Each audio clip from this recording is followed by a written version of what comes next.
It is a delightful thing to live in the most unspoiled early 14th century stone house in the whole of England, Markenfield Hall, where I am now, and to have been able to contribute a little towards its further restoration.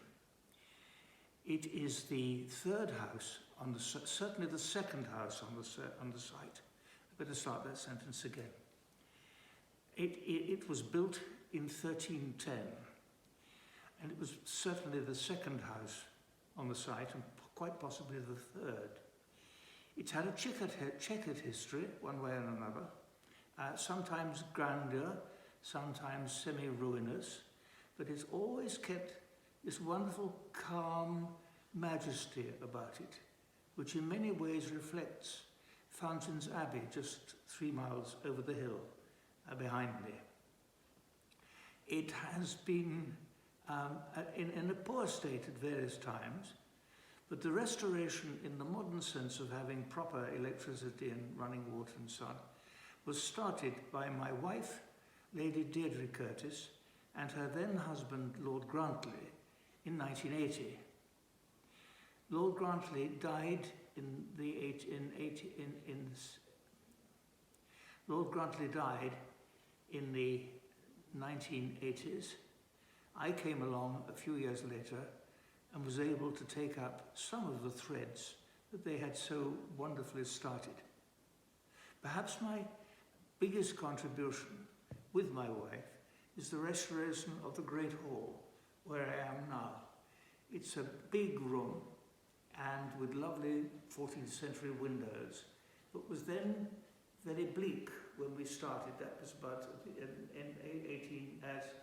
that was about 1990. The first thing we did, which was necessary to turn it into a room again, was reopen the fireplace, which is behind me. It had been blocked in 1569, or then very soon after, when the house ceased to be a grand house, housing a grand Yorkshire family, and became a working farm. There was no reason to have a fireplace here. It would have got in the way, so it was blocked. And when this room and the Great Hall was turned into a grain store, which it certainly was right through until the 19th century, and some of the windows blocked up too. So we thought that the first move must be opening up the fireplace. This was a big operation because we were asking English Heritage to give permission to give agreement rather, for opening up and building what is in fact a modern replica of that medieval fireplace in a genuine 14th century wall. But eventually we did succeed, and after a great deal of work over a winter, the fireplace was, as you now see it, with the first fire roaring there in 400 years. And when we actually had taken down the dividing wall, which had blocked the fireplace off, there was the soot of the last fire to have burned there, not long after the place was closed down. That was stage one. Stage two was building the bookcases, which you see all around me here. But I had a lot of books. I still have a lot of books, and they needed housing. These bookcases were designed by Eric Carlson and built by a local craftsman, Mike Burniston.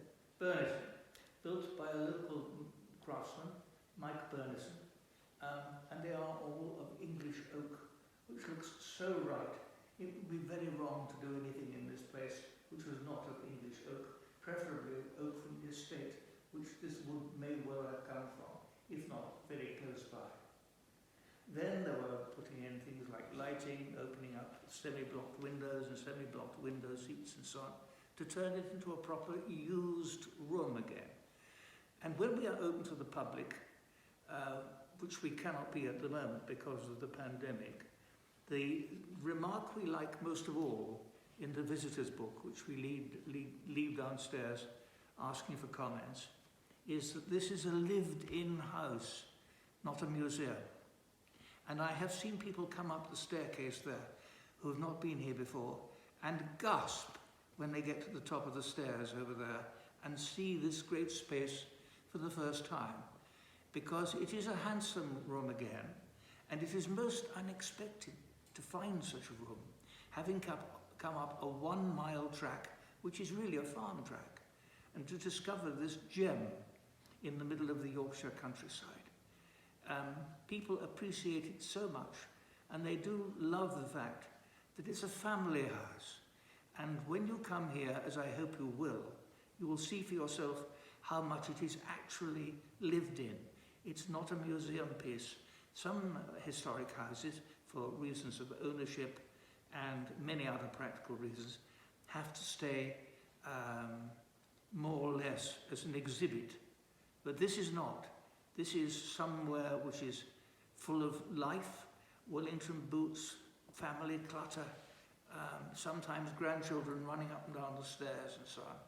And we'd like to think that it's not only this great hall, but also the whole house, which we have brought alive again as a living place. We do hope you'll come here and see it for yourself.